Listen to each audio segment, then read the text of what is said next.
लोग उम्मीद करते हैं आप लोग अच्छे होंगे। तो आप लोग की पढ़ाई कैसी चल रही है? अच्छी चल रही होगी। तो चाहिए आप लोग को एग्ज़ाम की दृष्टि से, मतलब आप लोग का एग्ज़ाम तो और पास में ही आ ही गया है। चलिए आप लोग एग्ज़ाम को थोड़ी सी एक और नए अंदाज में जोड़ने के लिए और थोड़ी सी और आप लोगों को क्या सपोर्ट करने के लिए बस लेसन 4 का हम लोग लेसन 1, 2 और 3 का जो आप लोग जाइएगा प्लेलिस्ट में आप लोग देखिएगा, वहाँ पे जाइएगा, मतलब उसमें खोलिएगा क्लास 10 हिंदी पोएट्री, तो इसमें आप लोग को मिल जाएगा पोएट्री का लेसन 1, 2, 3 का ऑब्जेक्टिव। और हाँ, आप लोग अगर ये वीडियो देखने स्टार्ट करेंगे तो वीडियो को शुरू से लेकर अंत तक जरूर देखें। अंत तक देखेंगे, इसमें आप लोग बता दें कि इसमें से 3 या 4 ऑब्जेक्टिव जो ऐसा है कि हर एक साल कभी ना कभी पूछा है। और हम ये नहीं कि आप लोग को 20 से 30 मिनट या आधा घंटा कुछ ऐसा कुछ करने वाले हैं। मस्ट समझिए कि हम लोग देखिए 10 या 15 मिनट का जो भी वीडियो एकदम A to Z, मतलब समझिए कि कॉन्सेप्ट क्लियर एकदम, ये टाइम टेकन नहीं होगा। और पहली बात बता दें कि कम टाइम में आप लोग अच्छा कंटेंट मिलेगा। चलिए कंटेंट से नो कॉम्प्रोमाइज़। चलिए दोस्तों हम लोग वीडियो को स्टार्ट करते हैं। तो हम लोग का शीर्षक क्या है? इसका शीर्षक है स्वदेशी, जिसके रचयिता कौन है? प्रेमघन। प्रेमघन का पूरा नाम क्या था बताइए तो क्या नाम था? बद्रीनारायण चौधरी। बद्रीनारायण चौधरी को ही हम लोग क्या प्रेमघन के नाम से जाने जाते हैं। ये बता दें कि ये काव्य और जीवन के दोनों क्षेत्रों में जो थे भारत तेंदु हरिश्चंद्र को क्या अपना आदर्श मानते थे। ये एग्जाम पूछा गया है। प्रेमघन जो थे किसको अपना आदर्श मानते थे? तो आदर्श किसको मानते थे? भारत तेंदु हरिश्चंद्र को अपना आदर्श मानते थे। क्या बोले, इन्होंने जो भारत का था हर एक क्षेत्रों का क्या किए थे? भ्रमण किया था। और एक बात इंपॉर्टेंट क्वेश्चन जो है कि आप लोग ध्यान रखिएगा, जो 1874 ईस्वी में 1874 ईस्वी में इन्होंने मिर्ज़ापुर में रसिक समाज की स्थापना की। 1874 ईस्वी में किसकी स्थापना की? तो 1874 ईस्वी में बद्रीनारायण चौधरी जो थे यानी प्रेमघन जो थे किसकी स्थापना की? रसिक समाज की स्थापना की। ठीक है, कहाँ पर की थी? तो बताइए मिर्ज़ापुर में की। ठीक है, चलिए अब बात करें इनका पूरा नाम बात करें तो बद्रीनारायण चौधरी और प्रेमघन। ठीक है, जन्म कब हुआ था? तो 1 सितंबर 1855 ईस्वी में हुआ था। कहाँ पर हुआ था? तो उत्तर प्रदेश। और मृत्यु की बात करें तो कब हुई थी? 1922 ईस्वी को हुई थी। ये बोले तो ये जो फिर से बोलते हैं इसको, जो कि किसको अपना आदर्श मानते, तो ये भारत तेंदु हरिश्चंद्र को अपना आदर्श मानते थे। ठीक है, चलिए दोस्तों हम लोग क्या करते हैं और देखिए इस कविता की बात करें तो इस कविता में टोटली हम लोग को पढ़ना ही क्या है बताइए। तो इस कविता में हम लोग बात करें तो टोटल हम लोग को पढ़ना क्या है बताइए। देखिए इस कविता में हम लोग को टोटल पढ़ना ये चीज़ पढ़ना है कि इसमें जो स्वदेशी है, मतलब हमारे जो देश की हैं बातों, देखिए इसमें प्रेमघन द्वारा जो लिखी है ये सर्वस्व से संकलित है। कहाँ से लिया गया? सर्वस्व से लिया गया है, जिसमें इन दोहा में ये क्या है? दोहा है, उसमें बताया गया है जो नव जागरण का स्वर मुखरित है।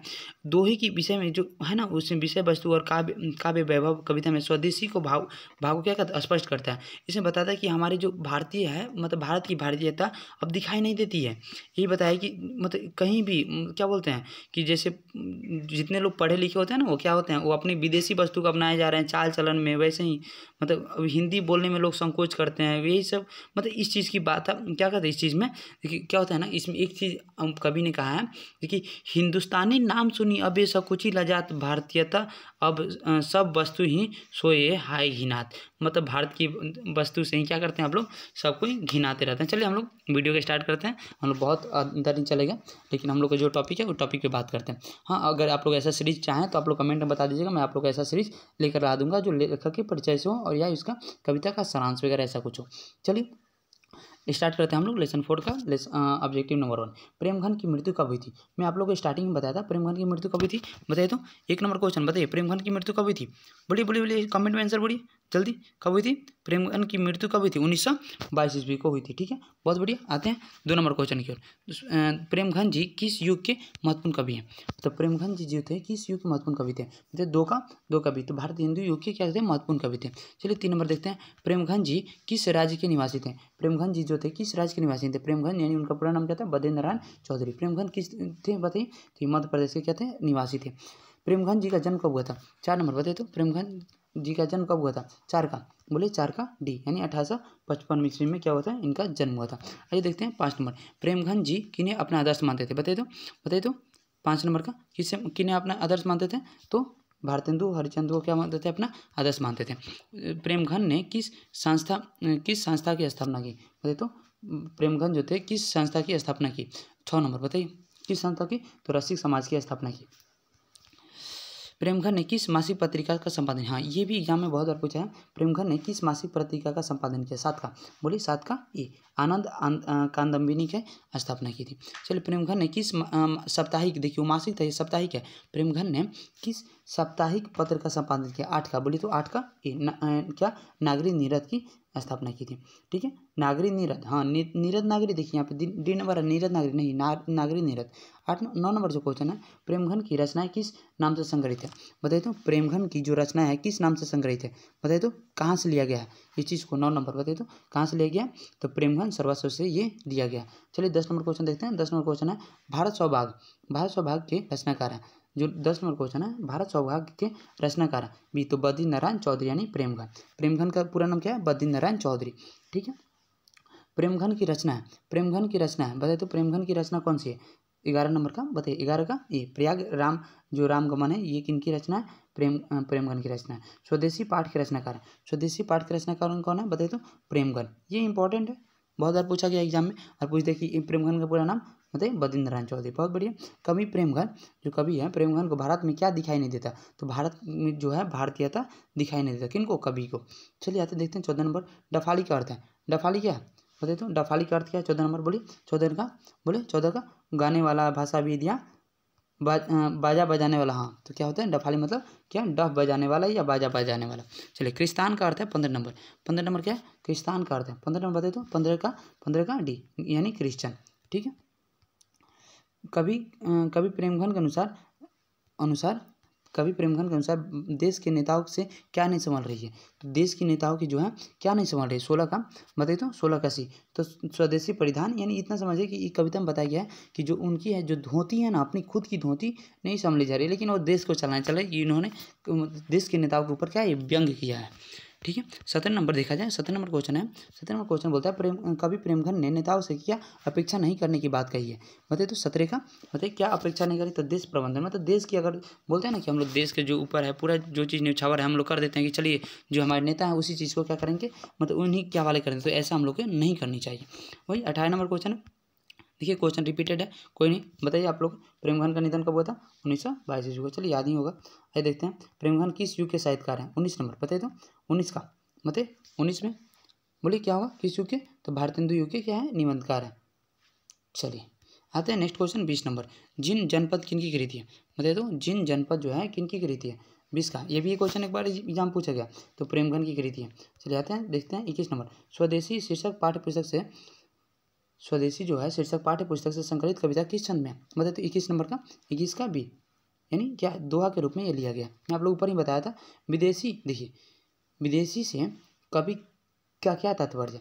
विदेशी से कवि का क्या तात्पर्य है? तो अंग्रेजी, मतलब क्या जो भी चीज़ है, तो क्या हम लोग बोलते हैं कि आजकल हम लोग अंग्रेजी मतलब इंग्लिश में बोलना क्या वो सहज मानते हैं इस चीज़ को। वही चीज़ है कि भारत की जो भारतीयता है वही लोग शर्माते हैं, नहीं बताते हैं। इनमें कौन नाट्य कृति है? बताइए तो 23 का, इनमें कौन नाट्य कृति है? बताइए 23 का क्या है? भारत सौभाग्य जो है इनकी नाट्य कृति है। 24 नंबर देखते हैं। 24 नंबर क्वेश्चन है, प्रेमघन ने किस समाज की रचना की? तो किस समाज की रचना की? तो रसिक समाज की रचना की थी। 25 नंबर क्वेश्चन है, प्रेमघन का जन्म हुआ था? बताइए तो प्रेमघन का जन्म कहाँ हुआ था? 25 नंबर क्वेश्चन है, प्रेमघन का जन्म कहाँ हुआ था? तो मिर्जापुर में इनका जन्म हुआ था। बहुत बढ़िया। आते नेक्स्ट क्वेश्चन कहियो। नेक्स्ट क्वेश्चन बोलता है, 26 नंबर क्वेश्चन है, स्वदेशी के कवि हैं, स्वदेशी के कवि हैं कौन है? बताइए तो प्रेमघन। प्रेमघन का पूरा नाम क्या था? बद्री नारायण चौधरी। बहुत बढ़िया। प्रेमघन की प्रसिद्ध नाट्य कृति कौन सी है? प्रेमघन जो है, प्रेमघन की प्रसिद्ध नाट्य कृति कौन सी है? बताइए तो 27 का डी, कौन है? प्रयाग राजगमन जो है इनकी नाट्य कृति है। बहुत बढ़िया। 28 नंबर क्वेश्चन बोलते हैं, 28 नंबर क्वेश्चन है, प्रेमघन ने इनमें से किस मासिक पत्रिका का संपादन किया था? 28 का बोले तो किसका किया था? 28 का नागरिक नीरद। हाँ, ये ऊपर क्वेश्चन देखे भी हैं, किसकी किया था? नागरिक साप्ताहिक पत्रिका। हाँ, बहुत बढ़िया। प्रेमघन ने मुख्य रूप से किस भाषा में काव्य रचना की? बताइए तो 29 का किस रूप में? तो ब्रज रूप में क्या की थी इन्होंने? भाषा में काव्य की रचना की थी। बहुत बढ़िया। 30 नंबर क्वेश्चन बोलते हैं, 30 नंबर क्वेश्चन है, प्राचीन भारत के चारों वर्गों में चाह थी? प्राचीन भारत में चारों वर्गों में क्या थी? देखिए नहीं दी, मतलब हाँ चलिए आंसर नहीं है, लेकिन यहाँ पे है कलावृत्ति, दासवृत्ति, ए और बी दोनों, या इनमें से कोई नहीं। 30 का ऑप्शन होगा यहाँ डी। आप लोग इसका आंसर कमेंट में बताएंगे किन की चाह, चारों वर्गों की चाह गई थी, बताइएगा। चलिए 31 नंबर क्वेश्चन देखते हैं। 31 नंबर क्वेश्चन क्या है? प्रेमघन की काव्य कृति है। प्रेमघन की काव्य कृति क्या है? 31 का बोलिए तो, 31 का, एक मिनट 30 नंबर क्वेश्चन क्या था? हाँ देखिए, प्राचीन भारत के, देखिए हाँ यहाँ दिया है क्वेश्चन, प्राचीन जो भारत में है चारों वर्गों की चाह थी, किसमें? दासवृत्ति में चाह थी। बहुत बढ़िया। ये देखिए प्रेमघन की काव्य कृति है, बताइए तो प्रेमघन की जो है काव्य कृति है कौन सी है? अरुणोदय, हर्षादर्श है या जिनोर पद है, ये क्या है? सभी है। इनकी काव्य कृति कौन है? सब है। 32 नंबर क्वेश्चन देखते हैं। कवि के अनुसार भारतीय को क्या अच्छा लगने लगा है? बताइए तो। 32 नंबर का बताइए। क्या विदेशी चाल चलन क्या अच्छा लगा? विदेशी चाल चलन अच्छा लगने लगा, विदेशी वेशभूषा अच्छा लगने लगा, विदेशी रहन सहन, इनमें सभी देख रहे हैं ना। आजकल लोग जो रहते हैं ना कि लोग बोलते हैं कि हाँ यहाँ का चाल चलन ये वो, लेकिन जो रियलिटी ये है ना कि हमारे जो समाज की जो भारतीयता है वो क्या मतलब खत्म होते जा रही है, लेकिन हम लोग दूसरी चीज़ को अपनाने के चक्कर में क्या अपने आप की क्या खत्म करते जा रहे हैं। ये 33 नंबर क्वेश्चन देते हैं। कवि प्रेमघन समाज के किस वर्ग की आलोचना करते हैं? 33 नंबर क्वेश्चन है, किस समाज की आलोचना करते हैं? बताइए तो 33 का किसकी आलोचना करते हैं? तो सुविधा भोगी, मतलब लोगों को क्या सुविधा चाहिए, एकदम सुविधा से रहना चाहते हैं। देखिए 34 नंबर क्वेश्चन, प्रेमघन ने 1874 ईस्वी में किस समाज की स्थापना की थी? मैं आप लोग ऊपर ही बताया था किस समाज की स्थापना की थी? रसिक समाज की स्थापना की थी। चलिए दोस्तों, आई होप आप लोगों को वीडियो अच्छा लगा होगा। आप लोगों का टाइम भी बहुत कम है। चलिए आप लोग एग्जाम की प्रिपरेशन करिए, और हाँ आप लोग अपने से क्या पॉजिटिव माइंड के साथ रहेंगे, और आप लोग एग्जाम को एकदम प्रिपरेशन करिए। All the best dear guys, bye bye.